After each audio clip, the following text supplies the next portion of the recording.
Welcome back to my channel the teachers house. Once again I'm Anamika Singh और आज का मेरा जो एक्सप्रेशन है जिसको मैं आपको हिंदी से इंग्लिश में कन्वर्ट करना सिखाऊंगी वो एक्सप्रेशन है मीन नथिंग टू समवन।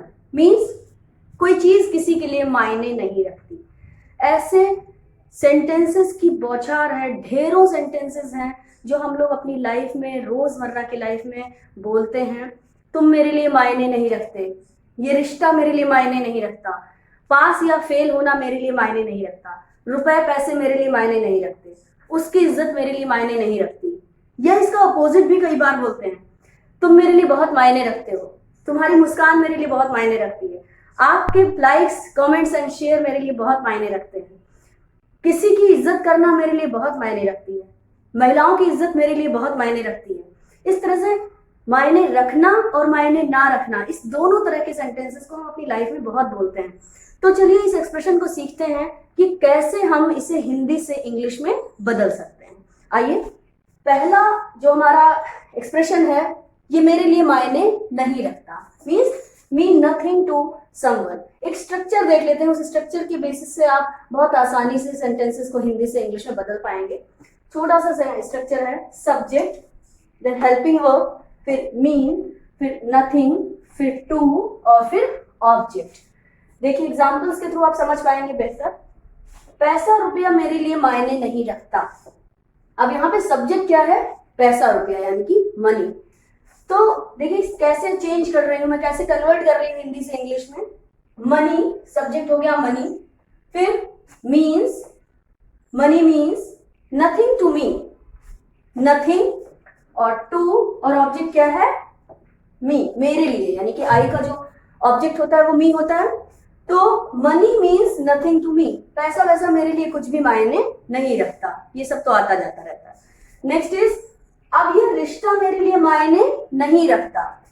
देखिए सब्जेक्ट है दिस रिलेशनशिप, फिर हेल्पिंग वर्ब। अब देखिएगा ये पूरा जो स्ट्रक्चर है, ये स्ट्रक्चर अगर कायदे से आप देखेंगे तो मैक्सिमम सेंटेंसेस इसमें आपको ऐसे दिखेंगे जो प्रेजेंट इंडेफिनिट टेंस के होंगे।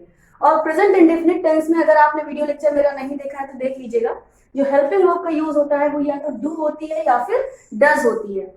अगर आप टेंसेस का नॉलेज रखते हैं तो आपको पता होगा कि जो सब्जेक्ट्स आई, वी, यू, दे और प्लूरल होते हैं वहां पे हेल्पिंग वर्ब डू लगती है और सिंपल सेंटेंसेस से हम डू को रिमूव कर सकते हैं। अदरवाइज यानी कि आई, वी, यू, दे और प्लूरल इन 5 सेंटेंसेस को हटा करके सबके साथ डज का यूज होता है। डज को भी हम रिमूव कर सकते हैं, लेकिन डज रिमूव करने के बदले में उसके साथ एसोसिएटेड वर्ब में एस या एस को हम ऐड कर देते हैं।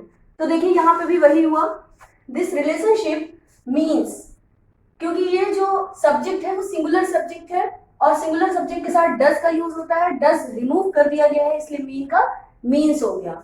This relationship means nothing to me, subject है दिस रिलेशनशिप, फिर हेल्पिंग वर्ब डज लगना चाहिए था लेकिन डज हटा दिया इसीलिए मीन में मीन्स हो गया।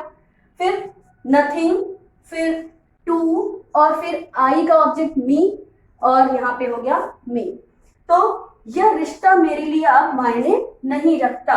This relationship means nothing to me now. ये नाउ हम पहले या बाद में कहीं भी कर सकते हैं, या ऐसे बोल सकते हैं, now this relationship means nothing to me. Next is, तुम मेरे लिए मायने नहीं रखते। यहाँ मायने न रखने का मतलब है हम आपको कोई इंपॉर्टेंस नहीं देते, आप हमारे लिए इंपॉर्टेंट नहीं है, या हम आपको कोई वैल्यू नहीं देते, आपकी कोई वैल्यू नहीं है मेरी लाइफ में। तो इसी से रिलेटेड है ये मायने न रखना। तुम मेरे लिए मायने नहीं रखते, सब्जेक्ट है तुम, यू, हेल्पिंग वर्ब लगना चाहिए यू के साथ डू को मैंने रिमूव कर दिया तो मीन ही होगा। यू मीन नथिंग टू मेरे लिए, यानी कि आई की बात हो रही है, आई का ऑब्जेक्ट क्या हो गया? मी। तो you mean nothing to me, तुम मेरे लिए कोई मायने नहीं रखते हो, तुम्हारी कोई इंपॉर्टेंस नहीं है मेरी जिंदगी में, या तुम्हारी कोई वैल्यू नहीं है। नेक्स्ट, तुम्हारी बातें पहले मेरे लिए मायने नहीं रखती थी। अब देखिएगा ये जो अभी तक के आपने 3 सेंटेंसेस बनाए, 3-4 सेंटेंसेस, ये सब प्रेजेंट इंडेफिनिट टेंस के थे। ये सेंटेंसेस हमें मिल गया जो पास्ट इंडेफिनिट टेंस का है। यहाँ पे हेल्पिंग वर्ब डिड का यूज होता है, इसीलिए मैंने यहाँ पे कोई स्पेसिफिक हेल्पिंग वर्ब को मेंशन नहीं किया है। तो देखिए यहाँ पे डिड का यूज होगा, लेकिन आपको ये भी पता होगा कि पास्ट इंडेफिनिट टेंस के सिंपल सेंटेंसेस से हम डिड को भी रिमूव कर देते हैं।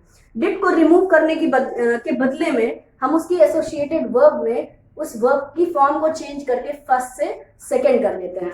तो देखिए कैसे, तुम्हारी बातें पहले मेरे लिए मायने नहीं रखती थी। सुनने से ही लग रहा है कि ये सेंटेंस प्रेजेंट का नहीं है, पास्ट का है। और जब पास्ट का है तो तुम्हारी बातें सब्जेक्ट, योर टॉक्स वर्ब होनी चाहिए या हेल्पिंग वर्ब होनी चाहिए डिड। डिड का यूज हम नहीं करेंगे। डिड का यूज जब नहीं करेंगे तो उसके बदले में इस मीन को मेंट कर देंगे, यानी कि सेकेंड फॉर्म कर देंगे। तो यू टॉक्स मेंट, फिर नथिंग, नथिंग, टू, टू, और फिर ऑब्जेक्ट हो गया मी, मेरे लिए। तो your talks meant nothing to me before, पहले आपकी बातें मेरे लिए कोई भी मायने नहीं रखती थी। जैसे जैसे मैं समझदार हुआ या समझदार हुई, आपकी बातें मेरे लिए मायने रखती हैं। ऐसा एक्सपीरियंस से होता है। नेक्स्ट, उसके लिए ये शादी मायने नहीं रखती। उसने शादी को खिलौना बना रखा है, तो उसके लिए ये शादी मायने नहीं रखती। सब्जेक्ट क्या है? This marriage. हेल्पिंग वर्ब यहाँ पे क्या लगनी चाहिए? डज। लेकिन डज को मैंने बताया कि प्रेजेंट इंडेफिनिट टेंस से रिमूव कर सकते हैं, जो मैंने रिमूव कर दिया।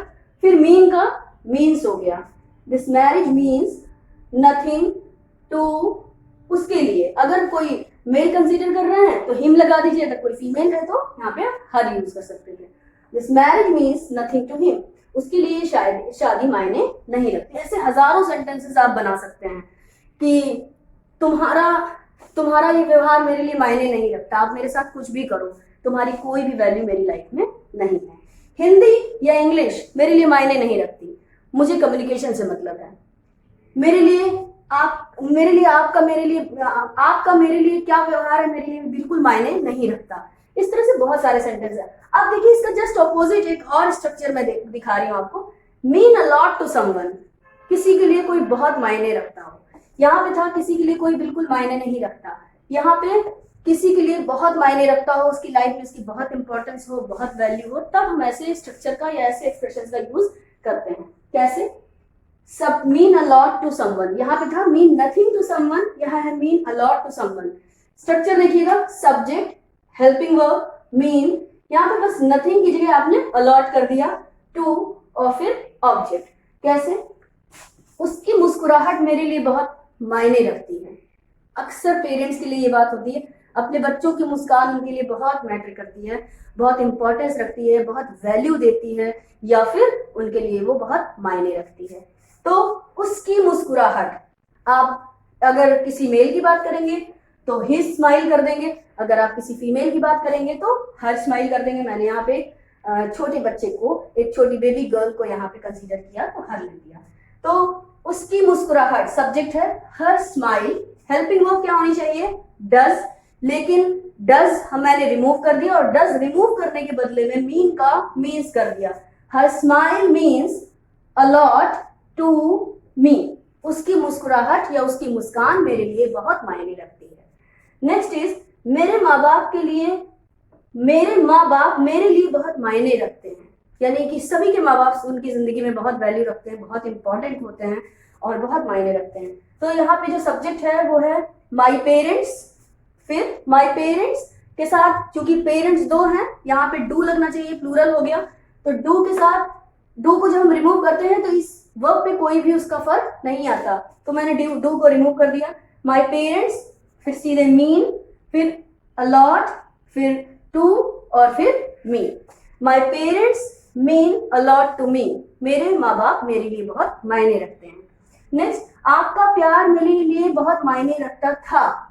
हो सकता है कुछ ऐसी बात हो गई कि पहले हम आपकी बहुत रिस्पेक्ट करते थे, आपकी बहुत लव और केयर करते थे, लेकिन अब नहीं। तो ऐसी बातों में हम आपसे कहते हैं भाई पहले ये मेरे लिए बहुत मायने रखता था, अब ये सब कुछ नहीं होता। आप जब यंग एज में होते हैं तो आपको घूमना फिरना, सैर सपाटा बहुत अच्छा लगता है। वही जब आप ओल्ड एज में आ जाते हैं तो कहते हैं अब ये घूमना फिरना मेरे लिए कोई मायने नहीं रखता। तो आपका प्यार मेरे लिए बहुत मायने रखता था। देखिए एक सेंटेंस यहाँ पे है जो पास्ट का है, ये पास्ट इंडेफिनिट टेंस का सेंटेंस है। यहाँ पे हेल्पिंग वर्ब डिड लगनी चाहिए, डिड को हम रिमूव कर देंगे क्योंकि यहाँ पे सारे सेंटेंसेस सिंपल बन रहे हैं।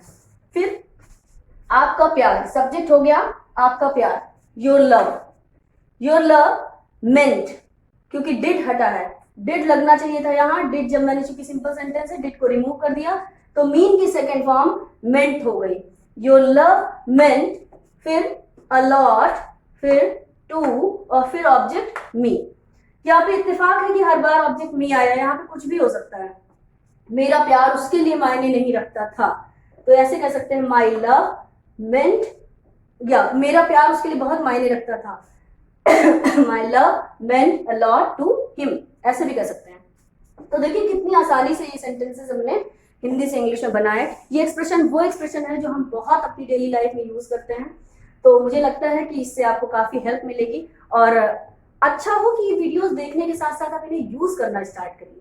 अगर इसके दौरान आपको कोई प्रॉब्लम नजर आती है तो आप कमेंट सेक्शन में कमेंट कर सकते हैं। Thank you so much.